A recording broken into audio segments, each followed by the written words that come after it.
Hey there, I'm Lise Colucci, and I'm here to talk to you about everything related to narcissists, toxic things that happen in toxic relationships. So let's talk about the narcissist delusion and the delusional world that they create and why they do it. And so, a narcissist, we have a cat here. Where's the kitty? Come here, kitty. We're outside today, and we have a cat in the live stream. Anyway, a narcissist needs, oh, he's gonna talk a lot. Come here. Come on, kitty. Maybe I move somewhere else, or we just let the cat meow. Anyway, hey Chris, we have a cat with us. I don't know where it is, but it's talking. We're gonna talking about narcissists and delusion. So, narcissistic people live their life in a delusion. They're pretty much lying about who they are and what they are the entire time they're in relationship with anyone.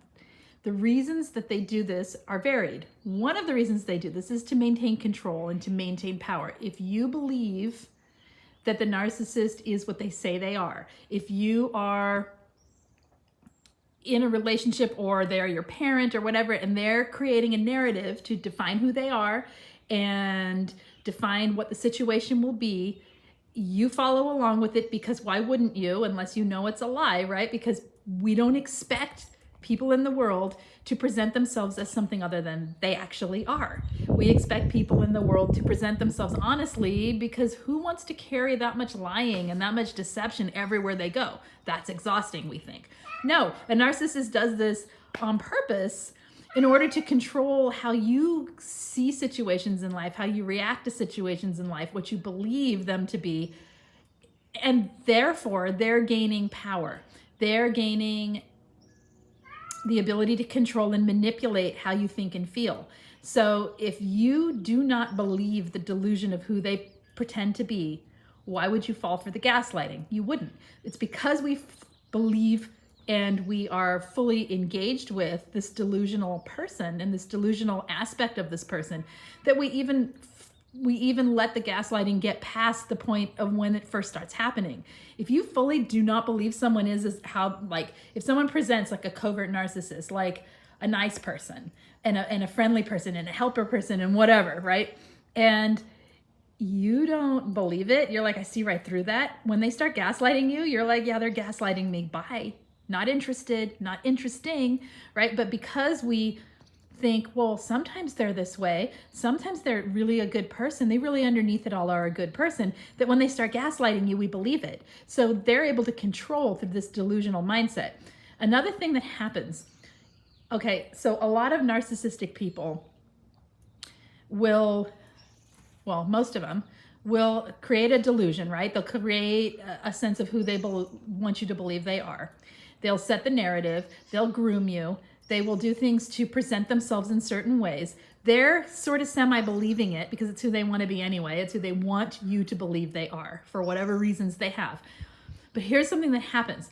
As they're doing this and as they are then gaslighting you later to reinforce that delusion and making you feel like you're the problem or making you feel like you're doing something in the relationship or whatever to be the bad person and be against them or whatever it is, they're maintaining a calm, right? So you're getting more and more spun up in the web of lies, and you are in reaction to the narcissistic person, and they sit there cool as a cucumber and calm, therefore proving that you're crazy, so to speak. You're overly emotional, you're overly sensitive, you're the problem, and therefore reinforcing the delusion of what they are claiming to be and standing haughty and, impressive, so to speak, above you.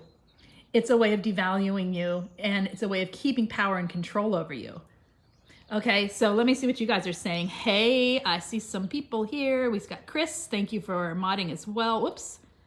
And this is weird. So you know how I'm always complaining I can't see the chat? Well, now the chat's streaming, so YouTube did something good for us here. Hi, Marcy. And Demi, I don't think I've seen you here before, so welcome. I was used and discarded recently and being treated like I don't exist. I'm struggling to disconnect. So hard. You're in those throes of the trauma bond, early stages of discard. It's unbelievable that someone who cared for you and loved you, so to speak, right, could treat you this way, that someone could just throw you away like that, and it's not fair and it's not right. And yeah, it's a struggle. So how are you struggling with it? Like, what's happening for you, Demi? So that we can talk about it, because maybe we can get some help here today. And Marcy's saying, my brother, you really had me fooled. I love him, but I believe he is, I'm assuming you mean a narcissist, right? Hey, Midnight Blue. No one should be treated that way. Nope. And Mal, hello. One of the main, I can't see the emoji, keys, maybe, is, it's like dark on dark, is understanding and accepting these people have delusional views of the world. And then you realize you shouldn't take them seriously like a normal person. 100%, right? And that's so hard because they hide it. They hide it in half-truths. They hide it in deception. They hide it in future faking. They hide it in gaslighting. They hide it in their projecting. They hide the fact that it's a delusion. And it's so hard for us to see that it's a delusion because you're living in one world with them that actually reinforces the delusion. That's my point today, is that we live in a world that reinforces the delusion, and it's really hard for us to separate from it and recognize that it's not real. Okay, what else we got here? Oh, I know, yay, YouTube, right? Okay. All right, yeah, absolutely. So what else do we want to say about this? I mean, when you're, I'm being distracted, I'm sorry. Now there's a really cute cow walking by. I really shouldn't stream from here, it's too pretty. Okay, let's see, Marcy's saying, oh, here we go. Demi, I was used after the narcissist used me. He told me he never texts me again. He used me and discarded me like trash. What is that doing to you? How are you feeling? What is that, like, it's got to be all kinds of feelings going on for you right now.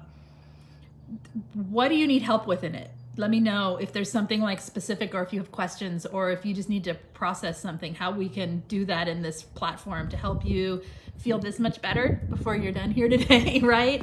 Because it's really them. They're discarding you. Why are they discarding you? Why does a narcissist discard you? Because they don't want you to discard them, because they want to set the narrative for the next person that they're going to use and abuse, because they are easily bored by their own delusion that they set up. Here's the thing, we can tie it into today's. A lot of times they'll create a delusional reality, a future faked, right? The reality of what this relationship's going to be. Oh my gosh, you are my soulmate, that kind of thing. They get bored with it halfway through. Not bored of you. They don't even see you. That's the hard part. They don't know you as a human being. And because they don't have empathy, they're not relating to you through empathy. They're relating to their own delusion of what they set up in the relationship to begin with.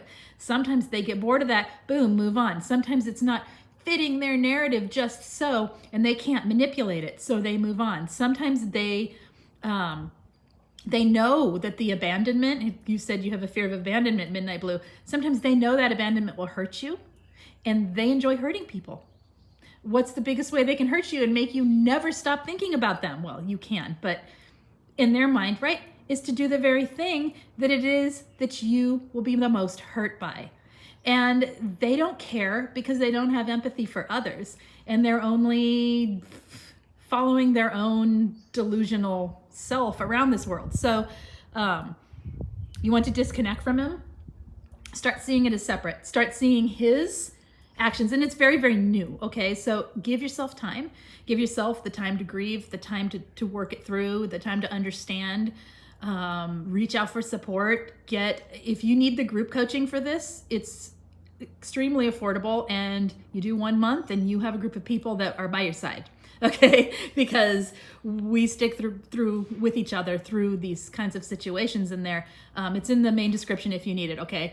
But anyway, Demi, if you can separate from him like you're wanting to do by recognizing his actions are his, this isn't because of you.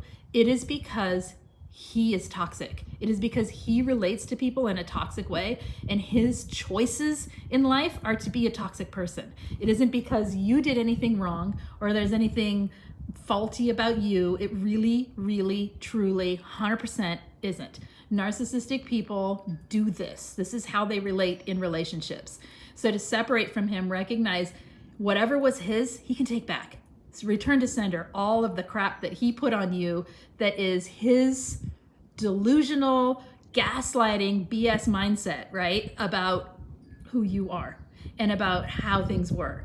And totally allow him to be his toxic A self, right? Totally allow him to be who he is.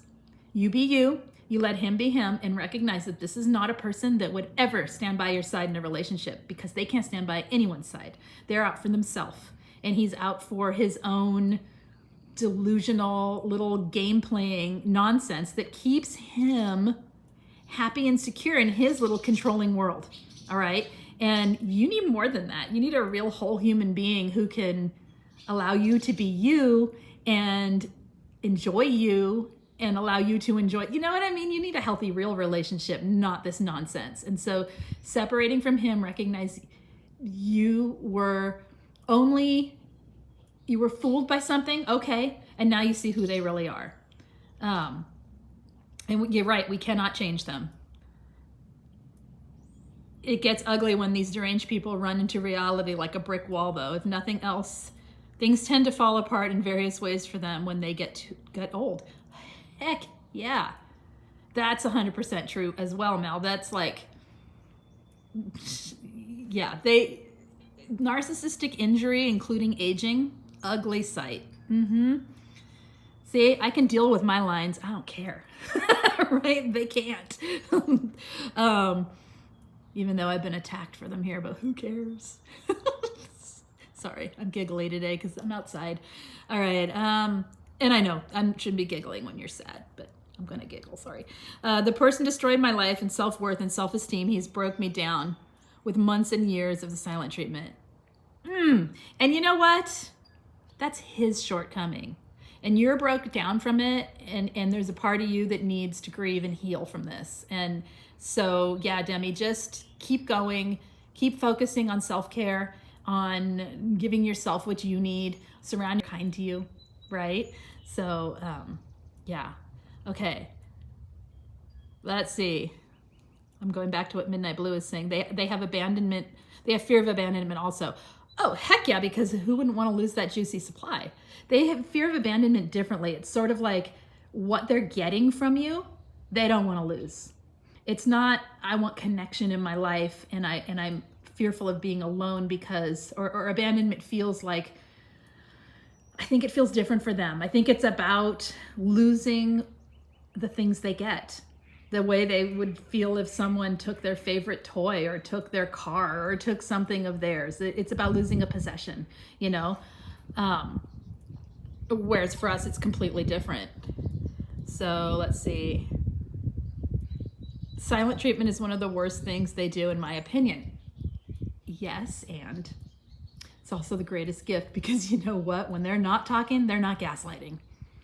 No, truthfully, silent treatment is felt in our bodies as pain. It is felt in our brain. It's received in our brains in the same place we receive physical pain. So yes, it is extremely painful and it is extremely toxic, and it's a terrible thing they do. And it's so manipulative, and it leaves you feeling like nothing, because it's like saying to someone, you're not even worth my conversation. You're not even worth the air I'm breathing to make these words come out my mouth. And yeah, it's awful. Why do narcissists call you degrading names? I'm never called by my birth name, because they are toxic, horrible people that need you to hurt. A lot of them are sadistic and they enjoy somebody else's suffering. A lot of them have pain and what do I want to say? Traumas of their own from childhood or from early, in their lives. And they're trying to make somebody else feel the way they have felt, like a bully, right? So they're hurting you because they hurt, not to heal themselves, to make themselves powerful over their pains in life. So a lot of times people will pull people into their dramas, right? Into their trauma dramas, right? And it's a kind of a toxic thing. And a lot of people will do it very innocently because they're trying to heal themselves. And so we get mixed up in things that make us relive our traumas, right? And so we might lash out and we catch ourselves and go, oh no, I just threw my stuff all over someone, right? A narcissist is like, dang, that felt good. That person hurts the way I hurt. And I don't know that they're consciously thinking it, but it gives them power over their own sufferings, over their own pain. It makes them feel in control of something that has hurt them.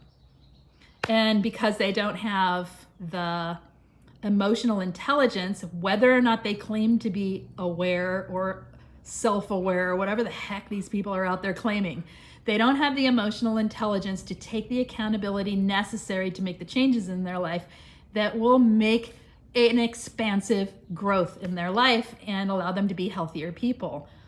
Yeah. You're called the cluster B when texting with your abuser because he's projecting his own self right back onto you. That's what they do. They project back onto you. Yeah, they call you the same name as the person that they're cheating with so that they don't get you too mixed up. Heck yeah. I've heard of them having the same name for the women that they're with or the men that they're with. It was women in this case. In their phones, they just use the same name for all of them. That way, it's always so-and-so when you're caught. Oh no, that's just my sister so-and-so, right? And then they don't have to think. They're lazy. They like the...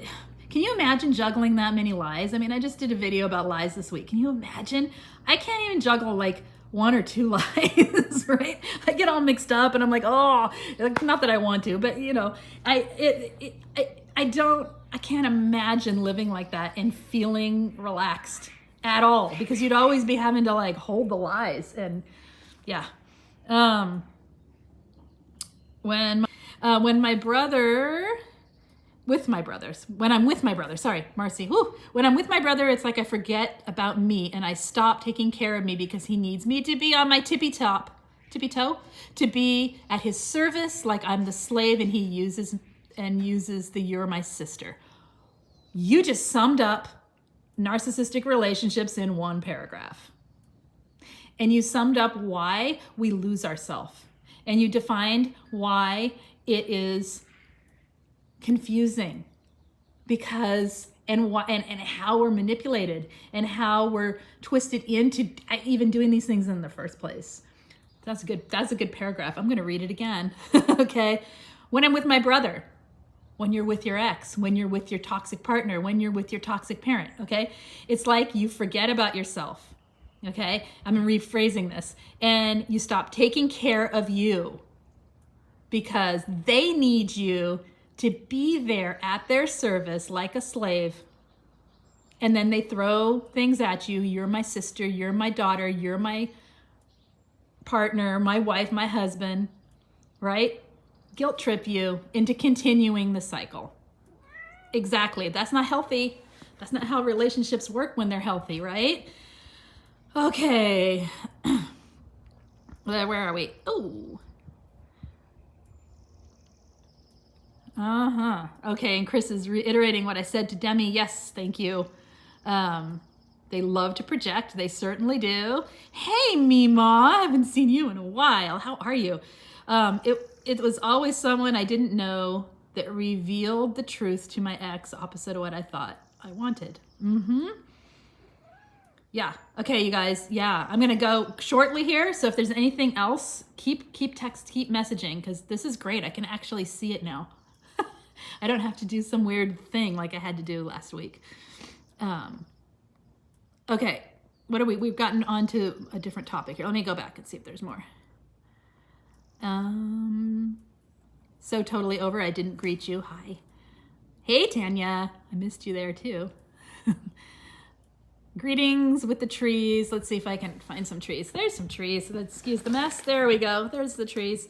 Okay, back to the wall of hay. Okay. What else we got here? You're struggling to block. Demi's saying I'm struggling to block my abuser on. I do not have a cat. This is the barn cat. I don't live here, so this is a barn cat. Hey, come on. And he says hello. That's the wrong end. There's a kitty. And he's purring, or it's a she, obviously. She's a tortie. They're all she's, right? Okay. Struggling to block your abuser. Yeah, it's hard. I can tell you that for most people, going no contact and blocking is very useful in helping to break the trauma bonds. Not for everyone, for most people, okay? And it helps you to get your focus back on you, because every time you have exposure, even a text from them, waiting for a call from them when it never comes because you're getting the silent treatment, all of that can make your brain stay in the trauma bond cycle and looping, so that it actually can be really hard on you for breaking those trauma bonds. Try to do it step by step. Maybe tell yourself, I'm going to block right now while I'm on this chat and I'm feeling it. Okay. And I'm going to block for 3 days, and I'm going to block for a week, and then I'm going to block for a month, and recognize you don't want a toxic person in your life. As you become indifferent and as you separate yourself from them, recognize all of the things that this toxic person did to you and did within the relationship that was like a betrayal of the relationship, that was a betrayal of your trust, that was a betrayal of you as a human being, calling you names, doing horrible things to you. Yeah, write a list of the toxic things they did. Keep reaching out for support, keep watching videos, get talking. Like I said, if you need the group coaching, come get it, because we meet 3 times a week. And so you get a chance to talk. That kind of thing can help you stay no contact when it's really, really hard and you really are feeling the pull to reach back out to them. Or you're just afraid to block. It's really, blocking UNA. Hey, thank you for being here. Blocking was the hardest and most rewarding thing I've ever done. It's super hard for some people. For some of us, it's like, later, right? And for others of us, it's really hard. So also start recognizing what it is that you're afraid of, what it is that you fear in that, what it is that you feel that makes it difficult for you, so that you can work through it and give yourself some support. Mal, these people end up being like dirty diaper pail that got left wide open. It stinks and you end up not wanting to be anywhere near it. That's right. Thank you. I kind of want to end with that. Change my title, Narcissist, Dirty Diaper Pail. All right. Okay. All right, you guys, keeping it short here. I've got to run and do some stuff before the day is out. I will be back next week, and I'm going to try and get back to the Tuesdays, but it's seeming like the end of the week is working better on my end, and I need to find a day that just is like a yes for sure. I kind of like Fridays, because you're going into the weekend, and then we can, have videos for I don't know. We'll see. I will do my best. But I'll see you next week live. I will see you in videos. So if you haven't done so, thumbs up, hit subscribe, and come back and chat with me next week. And wait, someone's birthday? Whose birthday? Did I miss it? Did I miss it? Oh, I missed it. I wish I could take you out to see the babies. I don't think it'll last. You want me to take you out to see the baby horses? I don't know that I will have connection, so it might cut out, but I could try. They're super cute. Maybe I'll just go back on live in a few minutes just for fun and see if I can say hello to everybody on there. But yeah, you guys take care. I'll see you next week.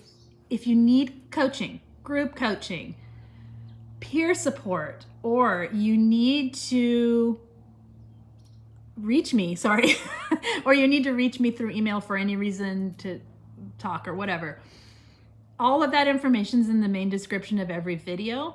I'm not sure it puts it here. I will have to check when I get home, because the live stream on my phone is a little different from the other. If not, I'll add it later. Or you can find it in another video. So reach out if you need it. And I will see you guys next time. If you have video topics, again, always let me know in the main comments, not in the chat here. Just go over to the main comments of the video and say, hey, Lise, can you talk about this? And I will do my best. Okay, I'll see you guys next time, and maybe I'll come back on and let you meet the babies. I will try. Okay, I'll see if it works. See ya. Bye. Take care.